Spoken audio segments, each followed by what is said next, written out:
শিলিগুড়ির চম্পাশাড়ি এলাকার একটি ব্যাংকের এটিএম এ লুট দুষ্কৃতীদের। জানা গিয়েছে বৃহস্পতিবার সকালে স্থানীয় এলাকাবাসীরা ওই এটিএম মেশিনটি ভাঙা অবস্থায় দেখতে পান। খবর পেয়ে ছুটে ঘটনাস্থলে পৌঁছে সিসিটিভি ফুটেজ খতিয়ে দেখে তদন্ত শুরু করেছে পুলিশ। শিলিগুড়িতে এটিএম এ লুট দুষ্কৃতীদের দেখতে পাচ্ছেন সেই ছবি। এটিএম মেশিন লুট করা হয়েছে। খবর পেয়ে ঘটনাস্থলে পৌঁছয়ে পুলিশ এবং মেশিনটি ভাঙা অবস্থায় পাওয়া যাচ্ছে। দেখুন এটিএম মেশিনের কি পরিস্থিতি, সিসিটিভি ফুটেজ দেখে তদন্ত শুরু হয়েছে পুলিশের। সরাসরি চলে যাবো, আমাদের সঙ্গে রয়েছেন আমাদের প্রতিনিধি জয়দীপ বাগ। জয়দীপ, যে ছবিটা আমরা দেখতে পাচ্ছি, যে এটিএম মেশিনের ছবি একেবারে ভাঙা চোরা এবং দিনে দুপুরে সেখানে লুট হয়ে গেল এটিএম মেশিন, কি জানতে পারছো?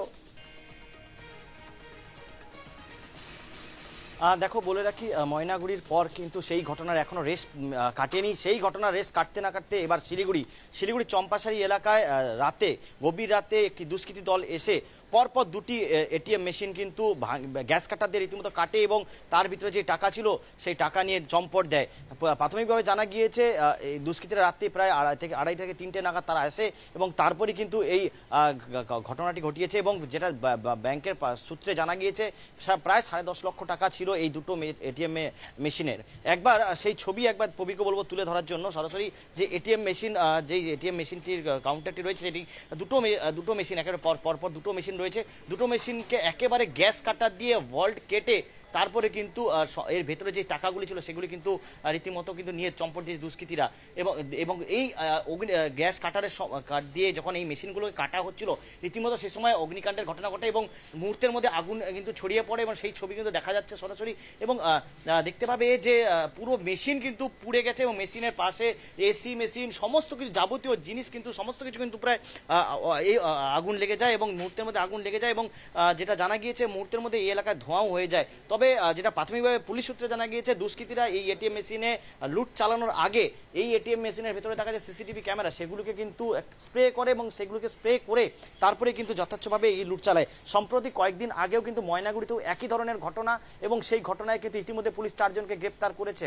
তবে শিলিগুড়িতে এই গভীর রাতে এই ধরনের ঘটনা রীতিমতো আতঙ্ক কিন্তু বাড়ছে।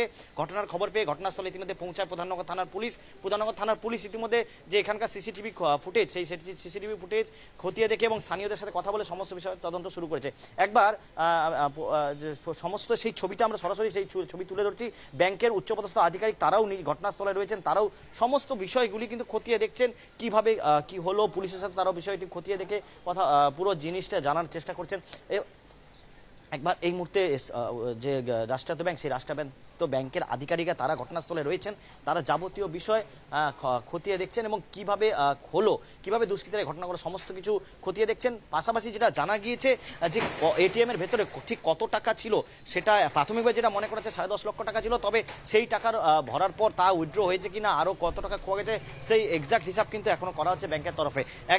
একবার ব্যাংকের আধিকারিকদের সঙ্গে একবার কথা বলে নেওয়ার চেষ্টা করবো। স্যার,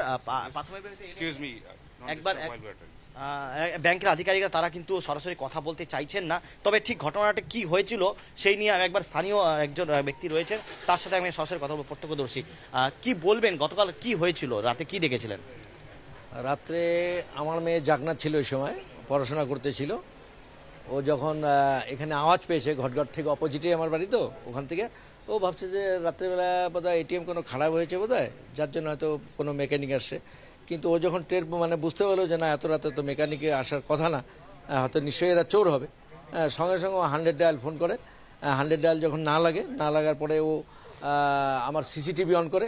সিসিটিভি অন করার পরে তারপরে ও কী করলো, এখানে যখন দেখছে আগুনও লেগে গেছে, পুরো আগুন জ্বলতেছে আর লোকগুলো সব কি সব বার করতেছে, ওরা গাড়িতে ঢুকাচ্ছে, এগুলো দেখছে। দেখার পরে ও কিছুটা ভিডিও করার পরে তারপরে নিচে যখন ওরা চলে যায় গাড়ি নিয়ে, তারপরে নিচে আসে। আমি সেকেন্ড ফ্লোরে থাকি, আমাকে ডাকার পরে তারপরে আমি আবার 100 ডায়াল করি, কিন্তু 100 ডায়াল লাগে নাই কিছুতেই।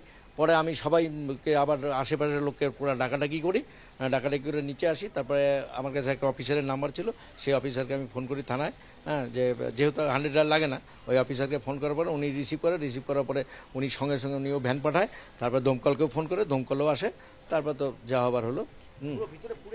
হ্যাঁ, পুরোটাই পুড়ে গেছে, পুরো আগুন লেগে যেত যদি আমরা ওই সময় টের না পেতাম। পুরো আগুন লেগে বিল্ডিংই বা আমরাও ক্ষতিগ্রস্ত হতে পারতাম। এই যে আপনি বললেন 100 ডায়ালে ফোন করার পর ফোন লাগলো না, 100 ডায়ালটা সাধারণত সাধারণ মানুষের জন্য যে কোনো সময় ফোন একটা পুলিশের, সেখানেই ফোন লাগলো না। না, এরা বললো যে ট্রাফিক জ্যাম থাকে, কারণ প্রত্যেকে নাকি করে ওই সময়, আমি যেটা বুঝতে পারলাম। কিন্তু এর আগে কিন্তু আমি অনেক কারণেই 100 ডায়াল করছি, কিন্তু ফটাফট লেগে গেছে। কিন্তু আজকে যে কেন লাগলো না, মেয়ে ট্রাই করছে, কারণ মেয়ে যে সময় ট্রাই করছিল ওই সময় যদি 100 ডায়ালটা লেগে যেত হয়তো ওরা এখানে ধরা পড়ে যেত। কমসে কম 5 মিনিট সময় পেয়েছিল। হ্যাঁ, কারণ এত কিছু করার পরেও 5 মিনিট সময় পাওয়ার পরেও মানে 100 ডায়াল চেষ্টা করতে পারে না। আর ওর কাছে তো অন্য কোনো নাম্বার নেই, নাম্বার আমার কাছে ছিল। কিন্তু আমিও তো প্রথমে ঘাবড়ে গেছি আগুন দেখে। হ্যাঁ, আগুন দেখে যখন ঘাবড়ে গেছি, এবার তারপর আমিও প্রথমে 100 ডায়ালই করি, কিন্তু 100 ডায়াল তখনও লাগেনি।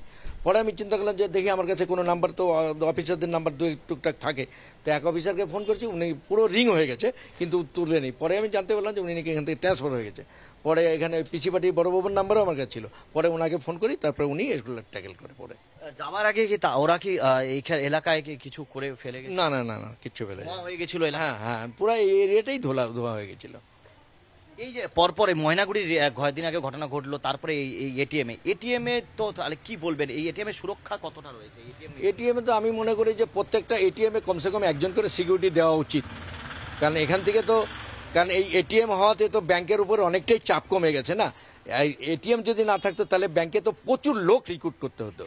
তো সেগুলো যদি মানে গভর্নমেন্ট এই টাকাগুলো তো সেভ হয়, কারণ একটা এটিএম কমসে কম 40টা লোকের 50টা লোকের কাজ করে। কিন্তু তাহলে সেই জায়গাগুলি সেভ করতে গিয়ে যদি একটা লোকের সিকিউরিটি দিতেই পারে, এরা কিন্তু দেয় না কেন? একটা সিকিউরিটি, প্রত্যেকটা এটিএমে একটা করে সিকিউরিটি থাকা দরকার, কারণ অনেক সেভ হচ্ছে। তো আগে তো এটিএম ছিল না, তখন ব্যাংকে কত চাপ থাকতো, লাইন দিয়ে লোকে টাকা তুলতে হতো, কত লোক কাজ করতে হতো। মিনিমাম একটা এটিএম আমি মনে করি 40টা লোকের কাজ করে। এই ধরনের ঘটনা বাইরে থেকে যেটা বলা হচ্ছে দুষ্কৃতী দল এসছে। যদি তুমি পরিস্থিতির দিকে নজর রাখো, আমরা আবারও আসবো তোমার কাছে আপডেট নিয়ে। আপাতত তোমাকে ধন্যবাদ। এতক্ষণ সরাসরি আমাদের সঙ্গে ছিলেন আমাদের প্রতিনিধি জয়দীপ বাগ শিলিগুড়ি থেকে। এটিএম এ লুট, দুষ্কৃতীরা এটিএম লুট করেছে দিনে দুপুরে। বৃহস্পতিবার সকালেই এটিএম মেশিনটি ভাঙা অবস্থায় দেখতে পাওয়া যায়। খবর পেয়ে ছুটে আসে ঘটনাস্থলে। সিসিটিভি ফুটেজ খতিয়ে দেখে তদন্ত শুরু করেছে পুলিশ।